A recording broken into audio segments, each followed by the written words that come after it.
On this episode of China Uncensored, for the world's biggest authoritarian regime, the Chinese Communist Party really gets democracy, and how to undermine it. Hi, welcome back to China Uncensored. I'm your host, Chris Chappell. China wants to become the world's sole superpower. Don't worry, China's a lovable panda. And pandas never hurt anyone, right?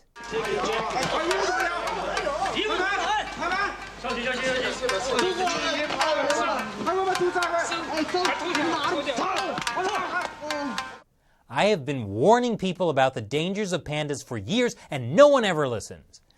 Anyway, for China to become the world's sole superpower, the Chinese Communist Party has to deal with a pesky little obstacle: countries that have democracy. I recently got back from a trip to Taiwan for the Oslo Freedom Forum. Taiwan's midterm elections are coming up on November 24th, and it was pretty obvious. Political posters were everywhere, and election vans drove around Taipei, loudspeakers blaring support for their candidates. Who says Chinese people aren't ready for democracy? Oh, right, the Chinese Communist Party. The Communist Party, of course, also noticed that elections are coming up in Taiwan, and it's been engaged in its own campaign to make sure that the elections go the way it wants. How is the Communist Party doing that? Well, many of the tactics I'm about to describe may sound familiar. That's because, as the Center for Advanced China Research says, China oftentimes uses Taiwan as a testing ground for tactics that it then uses against other countries.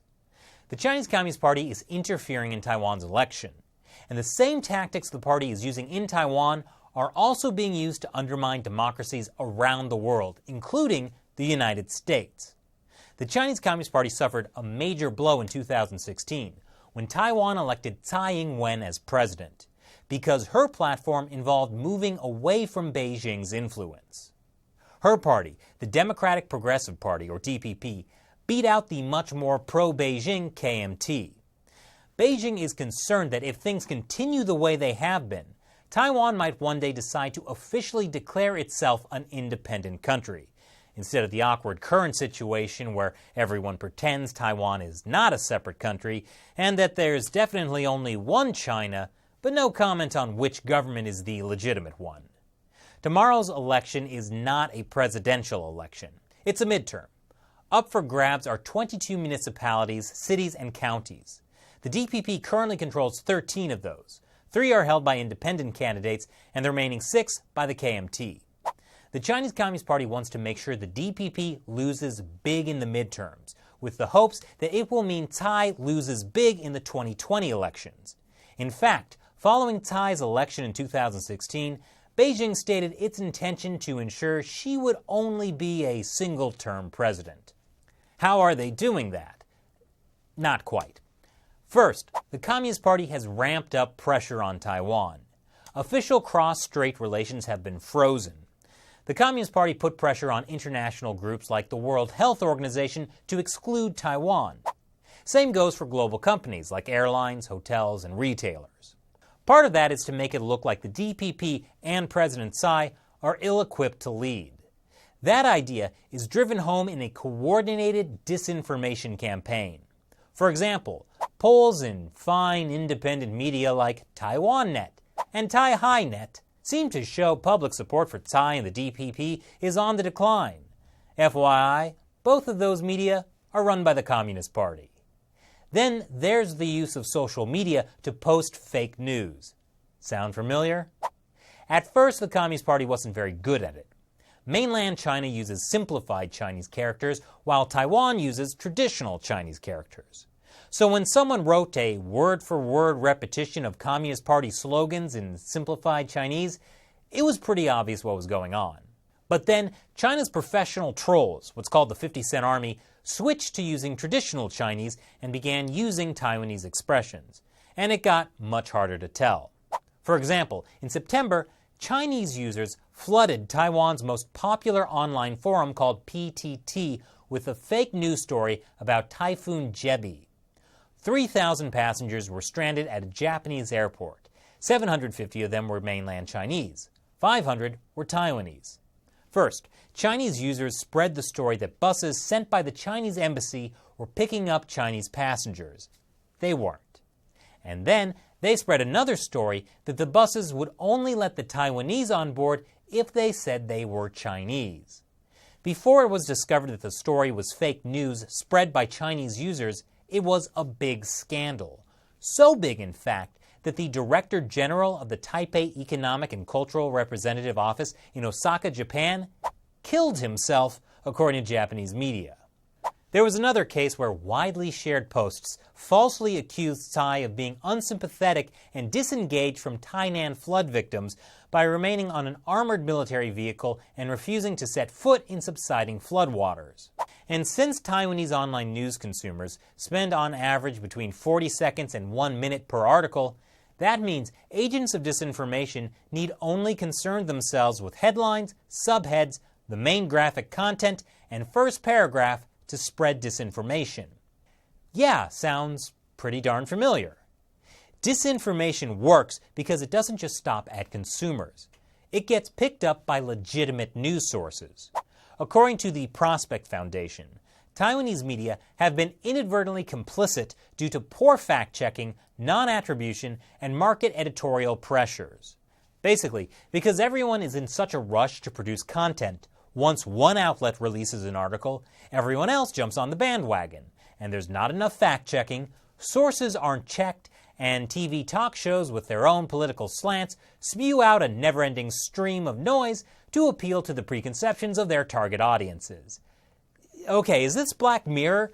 This is sounding way too familiar. According to the Taiwan Sentinel, there is also mounting evidence that Chinese hackers, 50 centers, and agents of disinformation are using the November elections in Kaohsiung as a testing ground in preparation for a similar offensive to interfere with the 2020 presidential elections. The race in the major city Kaohsiung is close between the DPP's Chen Chi-mai and the KMT's Han Kuo-yu. The election campaign in the southern port city has already involved massive disinformation using accounts with IP addresses in Singapore, Venezuela, and elsewhere, which raises the possibility that zombie accounts are being utilized. The Chinese Communist Party would probably find a lot in common with Han, who has said he would bar political and ideological protests. Then there are the very direct ways the Chinese Communist Party tries to influence politics in Taiwan. Taiwan's Ministry of Justice Investigation Bureau is currently investigating 33 cases of suspected Chinese funding of various candidates in the November 24th elections, with evidence that the money is coming directly from the Chinese government. In most cases, the funds were reportedly funneled to candidates favored by Beijing via Taiwanese business people with operations in China. Influential community leaders have been given all expenses-paid trips to China in exchange for backing Beijing-approved candidates. Why, it sounds like we could be talking about Australia or New Zealand. These kinds of donations are helped by groups tied to China's United Front Work Department, like the Pro-Unification Unionist Party. It's led by former gang members and has been accused of receiving money directly from the Chinese government. In fact, with the freeze in official cross-strait relations, groups like these serve as a go-between for Taiwanese businessmen and the Chinese Communist Party. Local businessmen seek the Unionist Party's help in developing contacts with companies in China, and when Taiwanese enterprises in China run into problems, they also try to tap into the party's red connections. The Communist Party also rewards KMT-held districts with economic carrots and exchanges with local Chinese officials. Basically, if you're a friend of Beijing, they'll give you money. If the Communist Party is successful at making Tsai and the DPP look like they're ill-equipped to lead, it might encourage people to vote KMT, or maybe for even more pro-Beijing groups. For example, the Concentric Patriotic Association of the ROC, whose members have a long history of physically assaulting Falun Gong practitioners and holding pro-Beijing rallies at various popular spots in Taipei, also have candidates in the election. And if the DPP loses in the midterms, the DPP may have second thoughts on running Tsai in 2020, possibly choosing a more extreme candidate who would more actively push for Taiwanese independence. A candidate like that could be used by China to provide justification for its actions, since the Taiwanese side became so aggressive. Or a candidate like that might just flat out lose the election. What if the DPP still wins in the midterms? Democracy is safe, right? Well, not necessarily. The Chinese Communist Party may just decide that the KMT is too weak to bother with and start trying to infiltrate and influence the DPP. They've already been hacking the DPP, which is a great start. But regardless of the outcome of a single election, the Communist Party seems to have a larger goal. It wants to undermine people's faith in democracy itself, and it's working. To deal with the Communist Party's disinformation campaign, Taiwan's National Security Bureau has proposed a controversial plan called the Xuanan Project, where they'd have the power to monitor people's Facebook posts. And as prosecutors go after candidates taking money from China, the Communist Party and Tsai's political opponents in Taiwan could claim those investigations are really an attempt to meddle in elections and go after her political opponents.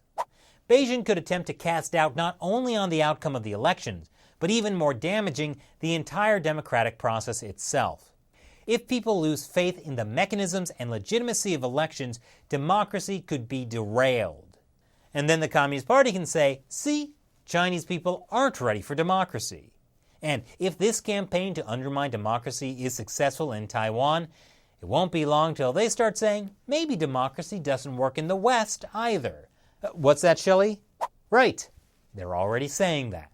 So what do you think of China's interference in Taiwan's elections? Leave your comments below. And before you go, now is the time when I answer questions from rich Chinese businessmen who funnel money into the show. I'm kidding. Questions from fans who support China Uncensored on the crowdfunding website Patreon. Vexrum asks, was it ever possible for Hong Kong to have been given back to the Republic of China, Taiwan, instead of Communist China? Good question, Vexrum. The British had Hong Kong on a 99-year lease that expired in 1997, but that lease wasn't signed with the People's Republic of China or even the Republic of China. It was signed with the previous government, the Qing dynasty. So, did the Communist People's Republic of China have a right to Hong Kong?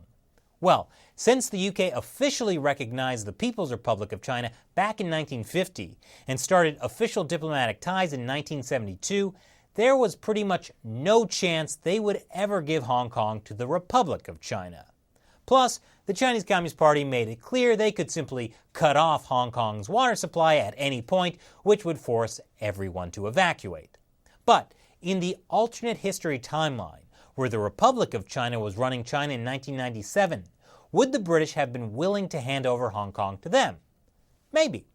But it probably would have been handled differently. Maybe with less of this and more of this. Of course, now we'll never know. That is, until CERN busts a hole between our reality and a parallel universe where it happened. Thanks for your question. And if you have a question for me, join the China Uncensored 50-cent army by contributing to the show on Patreon. You'll also get some other cool perks as well. Go to patreon.com/China Uncensored to learn more. Once again, I'm your host, Chris Chappell. Thanks for watching China Uncensored.